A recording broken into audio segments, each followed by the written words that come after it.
for letting me speak today on the Constitution.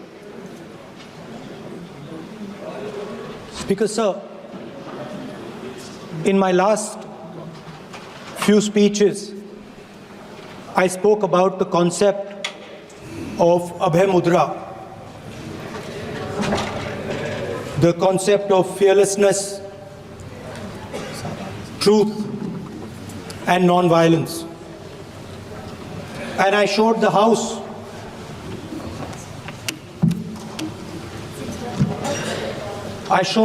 images of our different religions displaying this Abhay Mudra.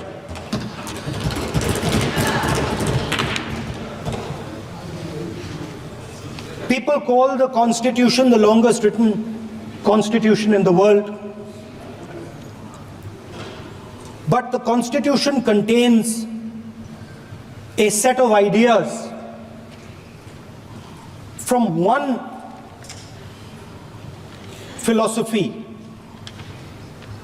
of our nation, one central philosophical set of ideas of our nation. When we look at the Constitution and we open the Constitution, we can hear the voice and the ideas of Ambedkar, of Mahatma Gandhi, of Jawaharlal Nehru. But where did those ideas come from? Those ideas came from an old, profound tradition in this country. Those ideas came from Shiva, from Guru Nanak, from Basavana, from Buddha, from Mahavir, from Kabir, from a list of people. So when we speak of the Constitution and we show the Constitution, of course it is a document of modern India, but it could never have been written without ancient India and her ideas. So when we look at this Constitution, we remember this list of people, all different variations on the same idea. And in front of us stand the people who follow a very different philosophical tradition. And I want to start my speech by quoting what the supreme leader, not of the BJP, but of the modern interpretation of the ideas of the RSS has to say about the Constitution of India and about how he thinks India should be run. The worst thing about the Constitution, the worst thing about the Constitution of India is that there is nothing Indian about it. Manusmriti is that scripture which is most worshipable after Vedas for our Hindu nation, and from which our ancient times have become the basis of our culture, customs, thought, and practice. This book, for centuries, has codified the spiritual and divine march of our nation. Today, Manusmriti is law. These are the words of Savarkar. Mr. Savarkar has clearly stated in his writings that there is nothing Indian about our Constitution. He has clearly stated that the book India is run by should be superseded by this book. And this is what the fight is about. Now, it's nice that all of you are so-called defending the Constitution. But I want to ask you, do you stand by your leader's words? Do you support your leader's words? Because when you speak in parliament about protecting the constitution, you are ridiculing Savarkar. You are abusing Savarkar. You are defaming Savarkar. I'd like to quote also in Hindi. Bharat के संविधान के बारे में सबसे बुरी बात तो यह है कि इसमें कुछ भी भारतीय नहीं है। भारत के संविधान के बारे में सबसे बुरी बात तो यह है कि इसमें कुछ भी भारतीय नहीं है। यह आपके नेता ने कहा था, जिसकी आप पूजा करते हैं। Speaker sir, I described in my first speech the idea of a battle taking place. I described the Mahabharata, described Kurukshetra. There is a battle taking place today in India. And on this side are the defenders of the idea of the constitution. And from each state we have one. If you ask us Tamil Nadu, we will tell you Periyar. If you ask us Karnataka, we will say Basavana. If you ask us Maharashtra, we will say Phule ji, Ambedkar ji. If you ask us Gujarat, we will say Mahatma Gandhi. आप speaker को You praise these people. You praise these people hesitatingly because you have to. But the truth is that you want India to be run the way it used to be run. जैसे हिंदुस्तान पहले चलाया जाता था, वैसे ही आप हिंदुस्तान को चलाना चाहते हो। मैं बता रहा हूं, आ रहा हूं। पेशेंस रखिए थोड़ी, इतना एक्साइटमेंट नहीं होना चाहिए। स्पीकर सर, जब मैं छोटा था दिल्ली में, स्पीकर सर, दिल्ली के चारों ओर जंगल हुआ करता था। जो आज यहां रहते हैं उनको ताज्जुब होगा कि एम्स के बिल्कुल बगल में जंगल शुरू होता था। जहां रेलवे म्यूजियम है वहां पे जंगल शुरू होता था। वैसे ही जंगल में, दोनों नॉर्थ और साउथ, वैसे ही जंगल में हजारों साल पहले एक युवा, 6-7 साल का युवा, हर रोज सुबह उठ के 4 बजे उठ के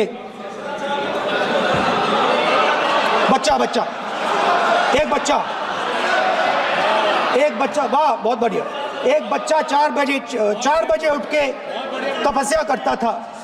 हर रोज सुबह तपस्या, हर रोज सुबह वो धनुष उठाकर तीर कमान चलाता था और घंटे उसने तपस्या की, सालों के लिए उसने तपस्या की।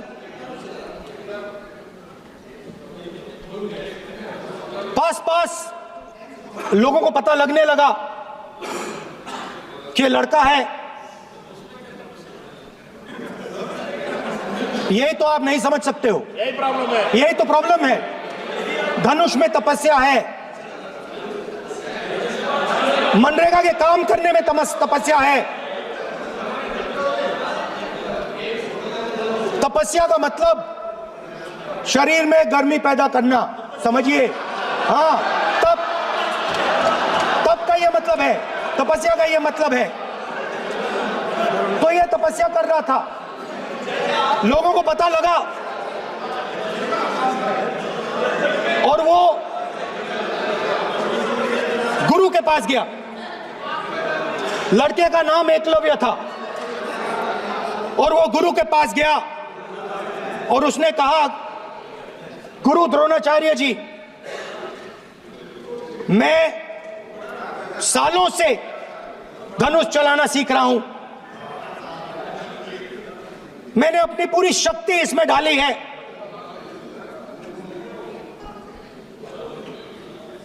आप मेरी मदद कीजिए, आप मेरे गुरु बनिए। द्रोणाचार्य जी ने एकलव्य को कहा कि आप ऊंची जात के नहीं हो, आप ऊंची जात के नहीं हो, आप द्विजा नहीं हो, मैं आपका गुरु नहीं बनूंगा, यहां से तुम चले जाओ। और एकलव्य चला गया। फिर से एकलव्य ने तपस्या शुरू की, फिर से तपस्या शुरू की। कुछ साल बाद द्रोणाचार्य जी और पांडव उसी जंगल से निकले। एक कुत्ता भौंक रहा था, कहानी आपने सुनी है, सुना देता हूं। कुत्ता भौंक रहा था, अचानक कुत्ते की आवाज शांत हो गई। द्रोणाचार्य जी और पांडव पास गए और उन्होंने देखा कि तीरों के जाल में कुत्ता फंसा हुआ था। मुंह में तीर था एक, हाँ, मगर कुत्ता तीरों के जाल में फंसा था, एक तीर मुंह में थी, शांत था कुत्ता, मगर कुत्ते को चोट नहीं लगी। एकलव्य ने अहिंसा के साथ कुत्ते को शांत किया था। द्रोणाचार्य जी आते हैं और एकदम पूछते हैं, तुम्हें यह किसने सिखाया? एकलव्य जवाब देता है, द्रोणाचार्य जी, यह मैं सीखा हूं, मैंने तपस्या की है, घंटों मैंने प्रैक्टिस की है।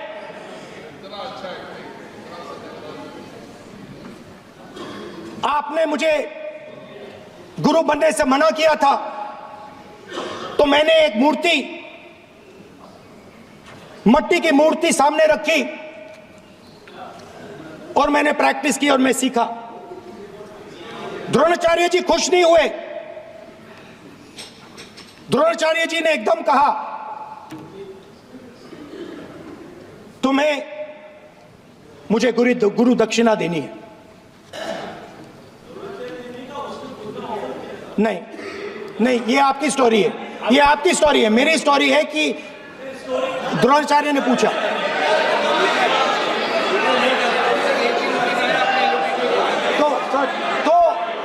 तो द्रोणाचार्य जी ने, Sir, the PM will not speak. You have to understand. If you are not giving order, Prime Minister has to speak. That you have to understand. If you are not giving protection, if you are not giving protection to LOP, then Prime Minister has to speak here. I will tell you. We will be very clear. ठीक है sir.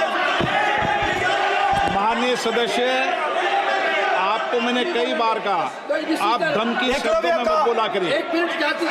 Dronacharya जी ने, कार्य मंत्री बोले कितना disturbance कर रहे थे। द्रोणाचार्य जी ने कहा कि मुझे आप गुरु दक्षिणा दीजिए। मेरी स्पीच ले ली आपने। तो द्रोणाचार्य जी ने उनसे कहा कि गुरु दक्षिणा के लिए मुझे तुम्हारा हुनर, तुम्हारा भविष्य, तुम्हारा अंगूठा चाहिए। और एकलव्य ने अंगूठा काट के द्रोणाचार्य को दे दिया।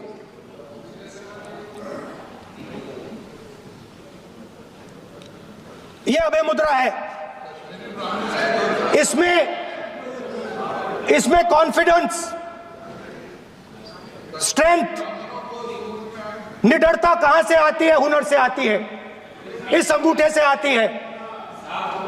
ये लोग इसके खिलाफ हैं। जैसे द्रोणाचार्य जी ने एकलव्य का अंगूठा काटा, वैसे ही आप पूरे देश का अंगूठा काटने में लगे हुए हो। आप जैसे ही एकलव्य का, जैसे द्रोणाचार्य जी ने एकलव्य का अंगूठा काटा, वैसे ही आप हिंदुस्तान के युवाओं का, जैसे ही एकलव्य ने,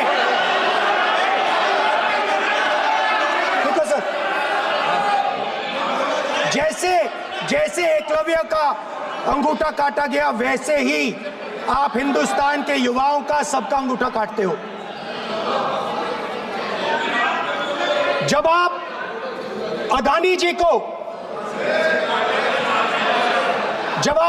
जी को धारावी देते हो,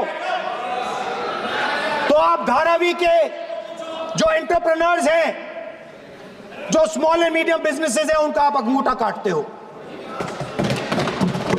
जब आप हिंदुस्तान के पोर्ट्स, एयरपोर्ट्स, डिफेंस इंडस्ट्री, ये सब जब आप अदानी को देते हो,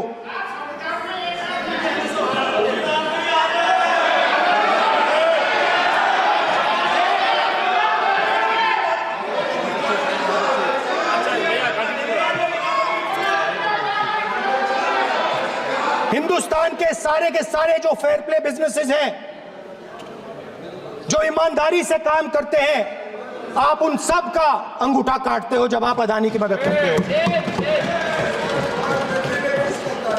कॉन्स्टिट्यूशन में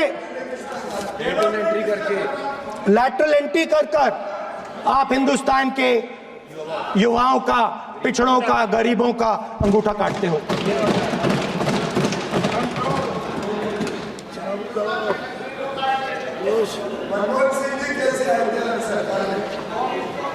सर, स्पीकर सर, जैसे एकलव्य ने प्रैक्टिस की थी, वैसे ही हिंदुस्तान के युवा सुबह उठकर 4 बजे उठकर अलग अलग एग्जाम्स की तैयारी करते हैं। आपने देखा होगा, पहले हजारों युवा सुबह उठकर रनिंग करते थे, वेट ट्रेनिंग करते थे आर्मी में जाने के लिए। जब आपने अग्निवीर लागू किया, तो आपने उन युवाओं की उंगली काटी। जब आप पेपर लीक कराते हो, 70 बार आपने पेपर लीक करवाया है, तब आप हिंदुस्तान के युवाओं के अंगूठा काटते हो।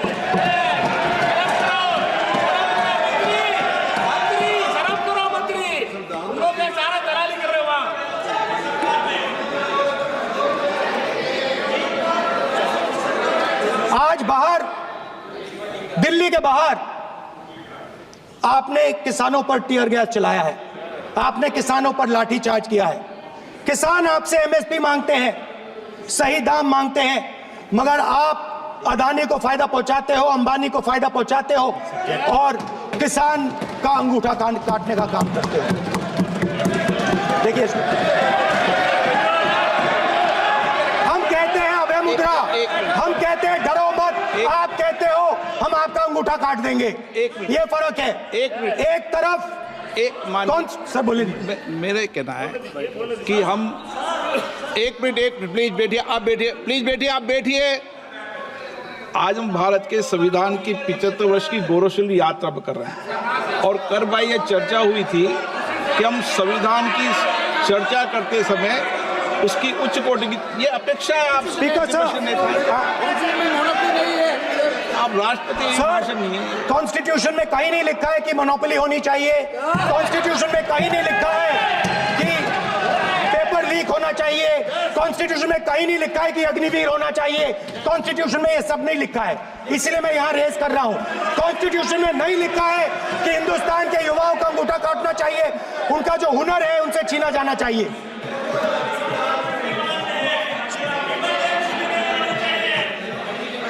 बैठे कर रहे हैं सर, 5 बजे अब भी बैठे करेंगे। अब कुछ नहीं बोलना है उसको। 5 बजे देखिएगा, 5 बजे देखिएगा क्या करेंगे। स्पीकर सर, मिलेगा। मैं कुछ दिन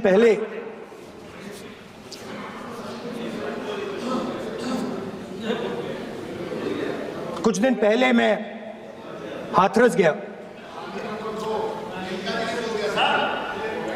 कुछ दिन पहले मैं हाथरस गया। हाथरस में 4 साल पहले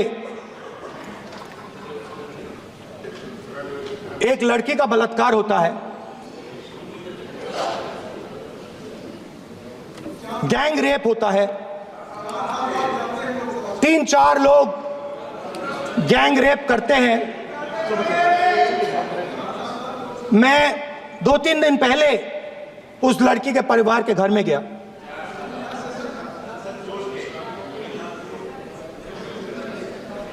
जिन्होंने गैंग रेप किया वो बाहर घूम रहे हैं और लड़की का परिवार अपने घर में बंद है। लड़की का परिवार बाहर नहीं जा सकता है। जो अपराधी हैं वो उनको रोज धमकाते हैं और वो बाहर घूमते हैं।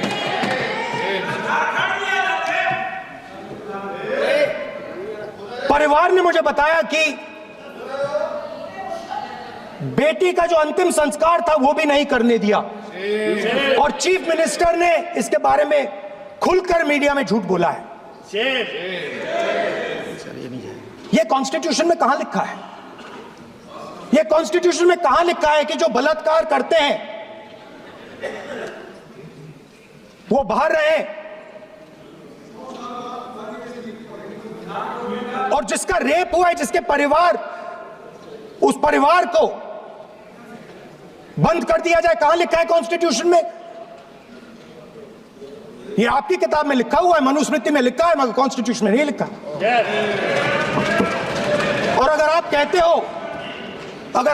हो कि यूपी में आपका राज है और वहां पे कॉन्स्टिट्यूशन नहीं लागू होता है, वहां पे मनुस्मृति लागू हो रही है।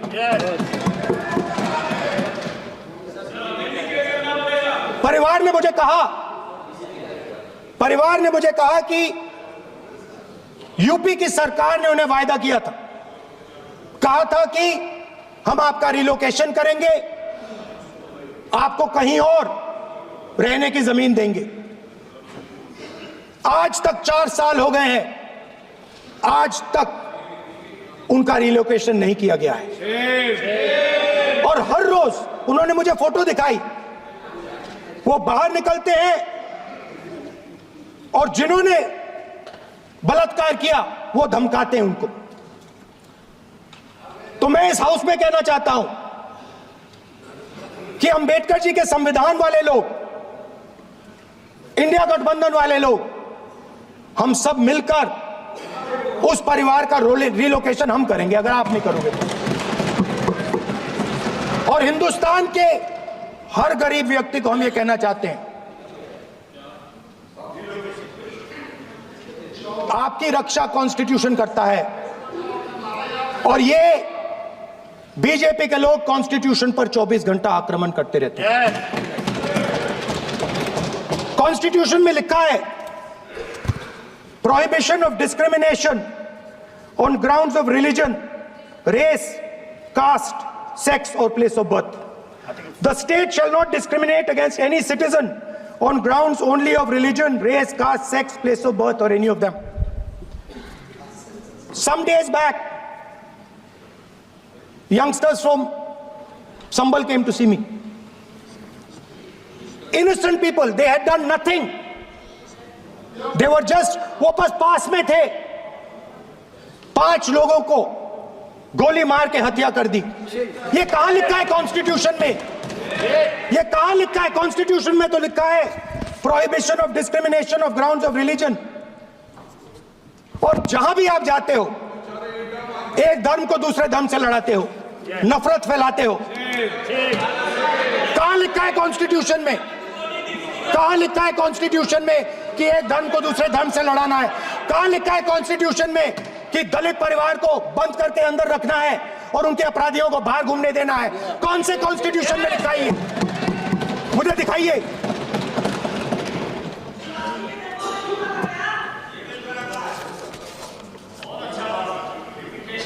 स्पीकर साहब, हमारी जो विचारधारा है, इंडिया गठबंधन की विचारधारा है, वो देश में कॉन्स्टिट्यूशन लाई है। हम सब मिलकर कॉन्स्टिट्यूशन की रक्षा करते हैं। अंबेडकर जी ने कहा था, if there is political equality but no social and economic equality, political equality will be destroyed. ये अंबेडकर जी के शब्द हैं। और आज यह बात सबके सामने है। पॉलिटिकल इक्वालिटी जो थी वो खत्म हो गई है। हिंदुस्तान के सारे इंस्टीट्यूशंस कैप्चर कर लिए गए हैं। सोशल इक्वालिटी नहीं रही, फाइनेंशियल इकोनॉमिक इक्वालिटी नहीं रही। इसीलिए हमारा अगला कदम जाति जनगणना होगा। हम देश को दिखाना चाहते हैं कि आपने किन लोगों का और कहां कहां अंगूठा काटा है। हम दलितों को, आदिवासियों को, पिछड़ों को, किसानों को, मजदूरों को दिखाना चाहते हैं कि आपने किस किस का अंगूठा काटा है। इसलिए जो मैंने वायदा किया था, इसी हाउस में यहां हम कास्ट सेंसस लागू करेंगे और उसके बाद हिंदुस्तान में एक नए तरीके का विकास होगा, एक नई तरीके की राजनीति होगी। जो मैंने पहले कहा था, जो आपको अच्छा नहीं लगता है, 50% रिजर्वेशन, उस दीवार को हम यहां तोड़ेंगे। 50% रिजर्वेशन की दीवार और जाति जनगणना हम यहां करा के दिखाएंगे। आपको जो कहना है कर लो, कह लो। स्पीकर सर, बहुत बहुत धन्यवाद।